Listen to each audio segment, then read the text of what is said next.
Elk Point RCMP have released details of a wild crime spree that has resulted in a slew of charges against 4 people, including kidnapping. 26-year-old Preston Leo Half of Goodfish Lake faces 22 charges, including theft of a motor vehicle. Half and 3 other people will appear in court in St. Paul on Thursday.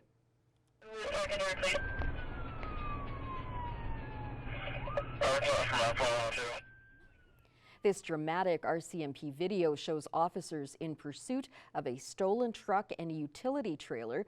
It was eventually stopped with a tire deflation device near Satellite Cree Nation. It all started mid-afternoon last Thursday when RCMP responded to a report of a stolen SUV from an Elk Point gas station with someone sleeping inside. The victim later escaped when the suspect slowed down, trying to change direction. RCMP identified and arrested 3 other suspects who may have helped in the theft. RCMP were then called to the Derwent area, where they say a truck and trailer were driven through a shop wall as it was being stolen. No one was hurt. In spite of the city's best efforts, WestJet will be pulling services from Lloydminster. Lloydminster and WestJet met January 30th to discuss the potential of the city signing another 5-year partnership with the airline. But with the numbers declining, WestJet was adamant in pulling out of the city. Said it was a great presentation. We had done our homework. They also acknowledged it wasn't anything that the city did at the airport or from that perspective. This was purely an economic decision made based on ridership. In 2019, the first full year that WestJet ran in Lloydminster, the total passenger count sat at over 19,000. In 2023, the number had dropped to 12. Pursuing other airlines, and that administration indicated that today, that they'll be working on some proposals and reaching out to some people. The base work we did to explain to WestJet the value is now going to be put to great use, because we can show some other people numbers. We can show them what we have for services and look at going forward. WestJet did not respond to a previous request for comment by PTLN. A grade 7 class at College Park School hosts a podcast called Grade 7s Talk to Experts. They brought in their first guest of the year, being our very own Callum Hawker. Please join me in welcoming Callum Hawker. Teacher Cornelius Cron has kicked off their 5th season of Grade 7's Talk to Experts podcast. They interviewed myself about my broadcasting and alpine skiing career, all while the students got to ask engaging questions and get a hands-on experience in journalism. When Cron started the program 4 years ago, he had a mission in mind to help benefit these students in more ways than just one. There's a couple different reasons. One is it's a new and innovative idea, and I always like to do new and interesting things. And also it's podcasting is big, podcasting is popular, but it also has a bunch of life skills, talking to people, asking them questions, coming up with interesting questions is a skill that people need. Mr. Cron supplies all the equipment needed for the pod. He also gets the students experienced in audio editing, as well as the other technological parts of hosting your own show, all while helping the grade 7s step out of their own personal comfort zone. I want them to take a chance. I want them to take that opportunity to try something new, try something different, and to build that confidence that they can do anything. Not only can this help the students in their personal lives, but it also gets the class excited about their education. Especially, the first day that Mr. Cron came in here and he was telling students about it, they were pumped right up, and they're the only grade 7 class that gets to do this in the school, so they were pretty pumped up about it for sure. Each student will have the chance to bring in an expert of their choice to join the show over the remainder of the school year, and will be uploaded to all major podcast platforms, including Apple Podcasts and Spotify. Callum Hawker, Primetime Local News. Well, Valentine's Day mostly consists of chocolates and flowers. Boston Pizza brings back a beloved food item that is only available tomorrow. The pizza chain brought back the heart-shaped pizza for Valentine's Day. Marina Stevenson, owner of Boston Pizza in Lloydminster, says a portion of the sales go towards a local charity. For 31 years. And then with the proceeds that we raise from the sale of the hearts, and we have a dessert, a panuki on this year as well as our paper hearts that are around the building. All proceeds are going to a local charity, and this year my staff has picked Project Sunrise. So we're very happy to be raising money for them this year on our 31st year of Valentine's Day.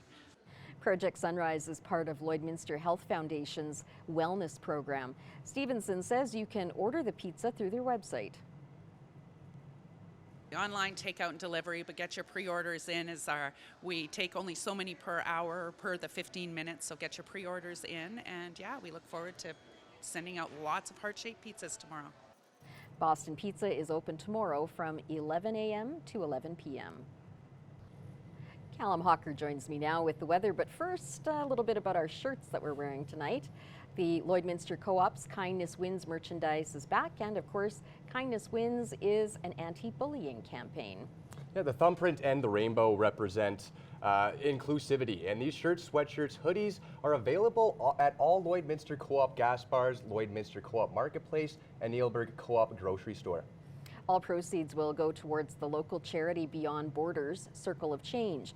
You can wear your pink shirt to the Lloydminster Junior A Bobcats Pink in the Rink game on Saturday, February 24th, and get in free to the game.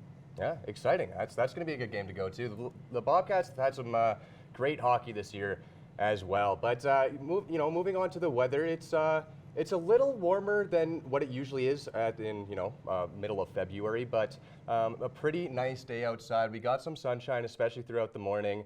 Got a little colder throughout the day, but like I said, pretty good weather for middle of February. Currently in the border city, nice. We're sitting right at -5, so like I said, pretty sunny day. Wind chill at -13. We do have some pretty big winds today. As you see, northwest winds of 28 kilometers an hour, so a little windier than normal, but I will take -5 any day of the week in the middle of February. Looking at the Alberta side now, Cold Lake -4, same with Bonnyville. Up in Lac La Biche is at -2. St. Paul at -3. Vermilion at -4. Vegreville also at -4. Edmonton at -2, and then down in Wainwright and Provost is sitting at -4 as well. Looking at the other side here, Pierceland and St. Walburg are sitting at -5, same with Meadow Lake. Looking over at Green Lake is sitting at -6. Isle La Crosse at -9, Maidstone at -4, Macklin at -5, and then North Battleford at -6. Looking at tonight's forecast for North Battleford, a little colder than what it is in Lloydminster, low of -14, and a lot of clouds coming in throughout the night. But not too windy with 13 kilometers an hour wind, so a little windier here in the border city, but in North Battleford, it's pretty cold with -14. Tomorrow's forecast, a high of -7, cloudy with a flurry in the afternoon, so maybe a centimeter or two, but not much, and then only 17 kilometer an hour winds tomorrow in North Battleford. Tonight's forecast in Cold Lake, low of -12, and some snow coming in, could reach up to 4 centimeters. So some more snow in Cold Lake potentially with 11 kilometer winds going on over there. Then tomorrow's forecast in Cold Lake, the snow will continue in a high of -8 with winds coming in at 13 kilometers an hour. But again, you could get up to 6 centimeters tomorrow, overnight, and then going into tomorrow in Cold Lake. And then tonight's forecast in Lloydminster, we could get some snow as well, maybe accumulating a centimeter or 2, low of -11, so it'll be a little cooler overnight, but not your typical overnight temperatures that we usually see here. And then only winds of 15 kilometers an hour as well. And then tomorrow's forecast at 6 a.m., -9 and cloudy, and then heading into noon is flurries and -8. 6 p.m., it'll cool off just a tad while staying pretty cloudy at -13. And then we move into midnight at -16. That's all we have for your first look at the weather. We have more news with Leanne after the break.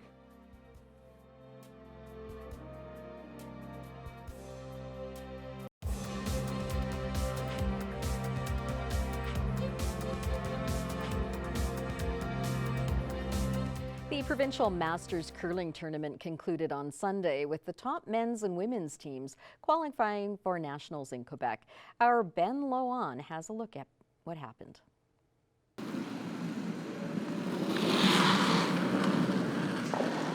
The Lloydminster Curling Club was host to a high-action Masters Provincials. 10 teams of men and women all over the age of 60 did battle in hopes of wearing the coveted green jacket. Games were close and multiple key shots were made in high-pressure situations. This is one of the first times the club has hosted the event and is happy with how the week went. Yeah, the curling has been amazing. Sometimes you don't always know, like, these curlers, they're 60 plus, but they've been curling for, 30, 40 years, and they still got it. So the games have definitely been great, and we've had lots of close games and a great final here today. The women's game came down to the final shot. Team Campbell was up by 1 point in the 7th end, but pulled out a great final shot in the 8th to secure their spot in Nationals. The team had some struggles during the week, but skip June Campbell was pleased with the end result. We had our ups and downs, but we played good at the right time, which got us our wins. I'm just glad for the girls for hanging in there earlier in the week.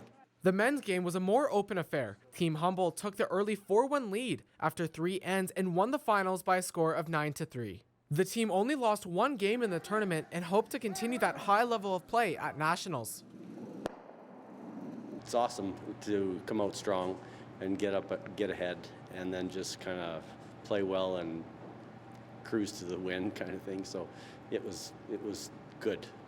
Humboldt represented Saskatchewan at last year's Nationals and is grateful to have last year's experience as the team prepares for the tournament. We were lucky enough to win last year as well, so we know what we're getting into. So we know it's lots of fun. So we're looking forward to going to Quebec and representing the province. The Canadian Masters Curling Championships will be April 7th to 13th in Saguenay, Quebec. For Primetime Local News, I'm Ben Lowan. The host communities for the 2026 Alberta Winter Games have been announced. Our Thomas Wildman had the opportunity to interview the mayor of one of those communities. Today, I'm happy to be joined by Craig Copeland, the mayor of Cold Lake, and he's here today to talk about how Cold Lake, alongside Bonnyville and the village of Glendon, are going to be hosting the 2026 Alberta Winter Games. And so thank you so much for being with me today, Craig. Well, thank you for having me. And what was the process like for you, as well as the rest of the Cold Lake City Council and the members of Bonnyville and Glendon, in order to get you guys the bid to be the Alberta 2026 Winter Games hosts? So what we created up in our region was a regional sports committee. And so it's made up of 4 partners, Village of Glendon, the City of Cold Lake, the Town of Bonnyville, and the MD of Bonnyville. And so we come together, and one of the ideas was to make a pitch for the 26 Winter Games. And so we were in dialogue with the staff from Alberta Sports Tourism, and dialogued on that and worked with them on, possibly hosting the 26 games. We were successfully announced yesterday. We're really excited, and we can showcase what we have up here in the northeast part of the province. And so one of the things mentioned in the news release was how big of an economic opportunity the Alberta Winter Games can be for the host communities. So just tell me a little bit about that and how exciting it is for Cold Lake as well as the other host communities. There's 2,000 or so athletes that will come to the area, and they'll actually the athletes stay in the schools, which is kind of unique. But the parents and all of the different fans that will come to the Winter Games will be all staying in hotels. So of course, for the hotel business, for the caterers that'll feed the athletes, for the restaurants, the gas stations, of course, and just the shopping centers, it's going to be a big economic boost for about 4 days. And so certainly, sports tourism is another angle to look at in trying to bring people to your area. And this is going to fit in really nicely. Probably about $250,000 to $500,000 will be, spent over 4 days in the area. And so we're really excited for the opportunity and really appreciate the province. One of the things that didn't kind of get, overlooked yesterday was the province made a significant contribution increase for the city, for us to hold the games. And so it's going to really help a long way to make the games affordable. And while it's still 2 years away from the 2026 Alberta Winter Games, what is the planning so far looking like for you guys right now, as well as just where you think you're going to be having some of the events hosted between the 3 communities? There's about 18 or so sports involved. Some of them will be in gymnasiums like judo, fencing, and badminton, archery. So we're going to go up to Grand Prairie. There's a few of us going up to Grand Prairie, the Winter Games for this weekend, and we'll really get to see what kind of facilities they're using, and then come back and sort of assess what we have here in the area, and then sort of decide where certain activities will be located. But we got lots of time. Our big push will be getting a games manager hired and get that in place. And then, of course, start looking for the volunteers. This will not be successful without the volunteers in the Lakeland area, that's for sure. And finally, Craig, tell me a little bit about how excited you guys are for the Alberta 2026 Winter Games and when they are going to be taking place. Yeah, they'll be in February, middle of February, right around that full Family Day weekend, which is already a busy weekend in Bonnyville Cold Lake. This will just add to it, but it's going to be exciting. And you know what it is for our athletes that are in our zone, an opportunity now to just travel right to the area and be their home turf. So it's gonna be great. We're gonna be looking for a lot of people to be involved in the process. Thank you so much for all the information, and we look forward to covering the Alberta 2026 Winter Games when they come to Bonnyville, Cold Lake, and Glendon. Thank you for having me. Time now to have a look at all of the pet pictures you've been sharing with us for our Pet of the Day.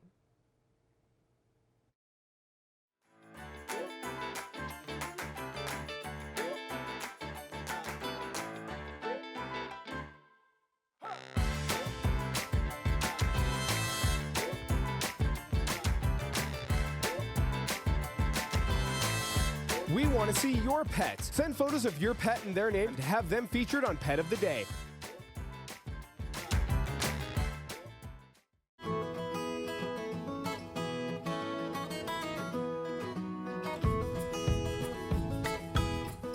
So I'm back at Border Paws Animal Shelter with Nikki here to talk about this beautiful cat right here. And what's it, 007, correct? Yes, this so is how 007. 007 come to be in the shelter? So he was found actually roaming in Lloydminster at the end of November as a stray, which is hard to believe because he's so friendly.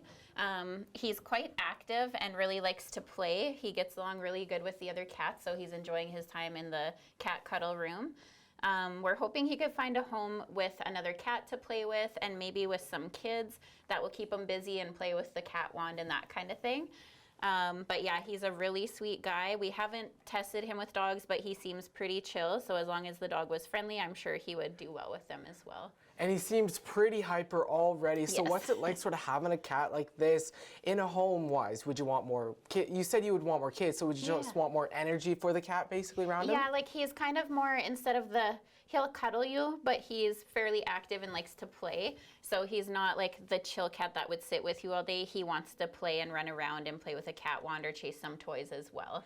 And what was it like transitioning him from the kennel into here? Did you really just see him blossom into the cat he can be? Yes, so he was kind of upset and not happy being in the kennel, so we decided to try him with the other cats, and he's doing so much better over here. Like, he is way happier and not stressed. He was not a cat that was happy in that small space. Some cats are fine with it, but yeah, he definitely needed to stretch his legs and get to rip around in here.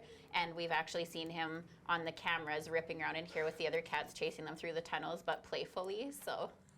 And then what have you noticed, just with also the big windows coming out here, have you noticed cats like these usually more going right up to the windows, trying to really be that adventurous cat? Yeah, they like looking out the window and hanging out on the scratching post, and they like to be able to kind of people watch through this window as well. So this room is a really nice addition to our setup. And then do you know, you found him alone, but do you know if he has any brothers or sisters that have been in here at all in the past? Not that we're aware of, yeah. And then events-wise, we know Valentine's Day is coming up, and we have some funny events for Valentine's Day coming up as well. Can you just explain some of that? So our staff was getting creative on a way to fundraise and get some donations for Valentine's Day. So we are doing a $10 dump your ex, where you can actually get your ex's name written on a poop bag, and then we will send you a picture of it and post some pictures online. So you just donate on the website through the link, and then you email us at info@borderpaws.ca to send us the name of your ex that you want on the poop bag, and we will post pictures of it. And I know you guys had your kennels being built just out there. What's it been like in that situation? It's been a lot slower than we were expecting. It was a really big order that came in on a 53-foot semi-trailer, so the guys that are building it had to kind of go through the entire semi trailer of 9 pallets and piece it all together. So it's taken them a lot longer than they were expecting. Our isolation units for dogs are completely finished and built, and they're just starting adoptables now. So we're hoping by the end of the week we should have at least the adoptables room finished.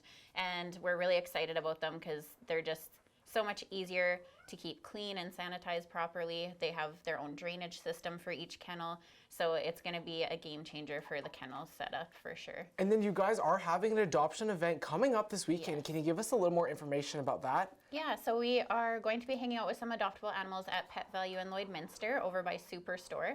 We're there from 11 until 4 on Saturday and also on Sunday with volunteers. So if you're interested in adding a pet to your home, this is a good time to come meet them and check them out. We are still closed to the public at the shelter, so this weekend will be an opportunity for you to come meet the cats and maybe a couple dogs that are available.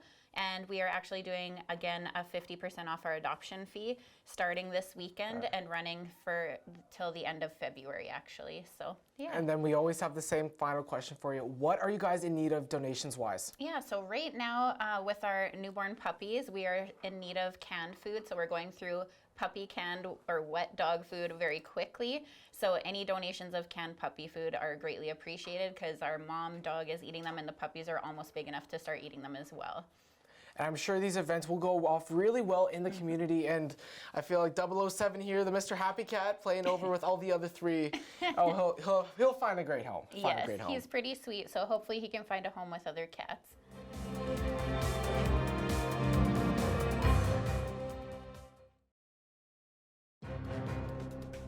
Furniture set and design supplied by Furniture Gallery, downtown Lloydminster. I'm excited to be joined today on Primetime Local News by the new CEO of the Cornerstone Co-op, Corey Kralke. Corey, thank you so much for joining me today. Thanks for having me. Well, this is day 2, I guess, for you on the job. What an exciting promotion. First of all, congratulations. You must be super excited. Thanks, Stacy. Absolutely. It's a great organization, a great company, and big shoes to fill here. We had a terrific a leader that was in this position before me, and I'm just hoping to carry on that legacy going forward. Now, you have been in the organization for a while, so tell me a little bit about your background.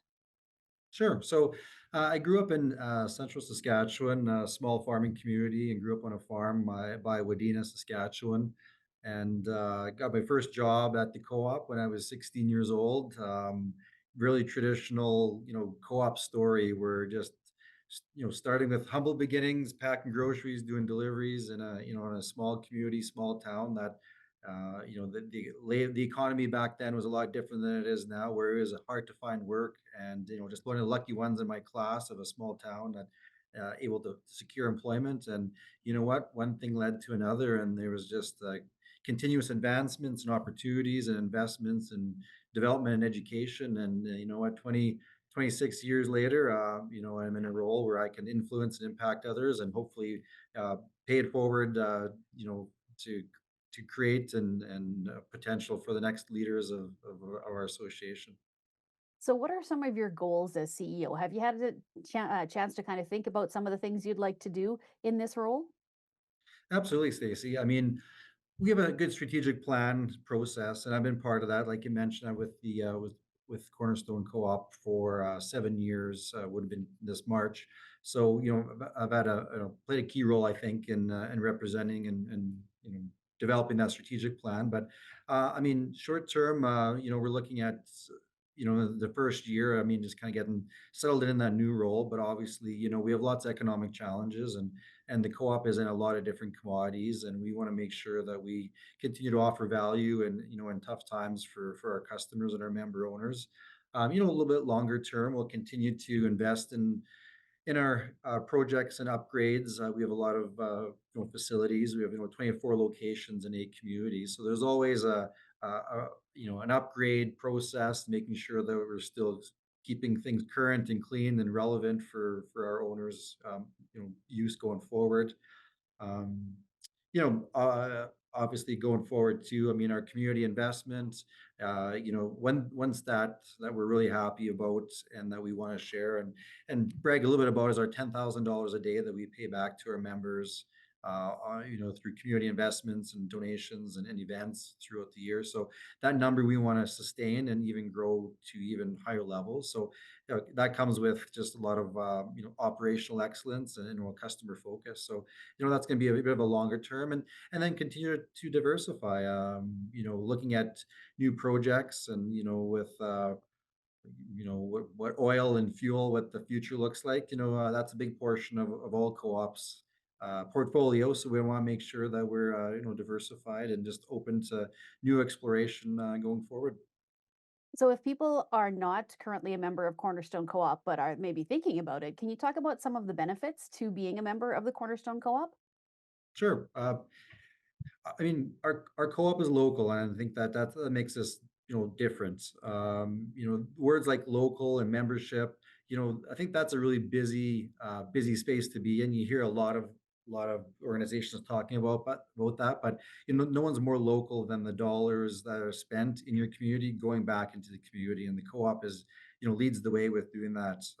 Back into our members' pockets, and also just invested into community events and projects and facilities. So I think first and foremost that cashback equity, that's such an important platform of the co-op.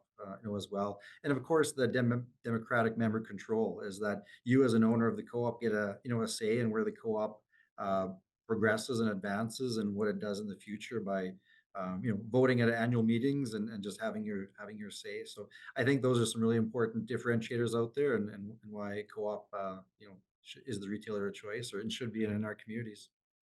Well, it's been a pleasure speaking with you today, Corey. I know that you have, like you said, some big shoes to fill and lots of work ahead of you, but it seems like you're super excited, and congratulations once again. It's just nice to know that you're in there and you're trying to get things done and moving forward. So are you also open if there's members of the co-op that maybe want to have a chat with you or come by and say hi and congratulate you? Or are you open to that every once in a while too? Obviously, it can't be, people coming in every day, but just chatting with members, is that kind of part of your role as well? Absolutely. I mean, I'm involved in my community, living in Vermilion, and I'm, part of several committees and groups. And, I try to get out and get as much feedback and ideas from co-op owners everywhere, no direction in current state. But yeah, I'm in St. Paul today.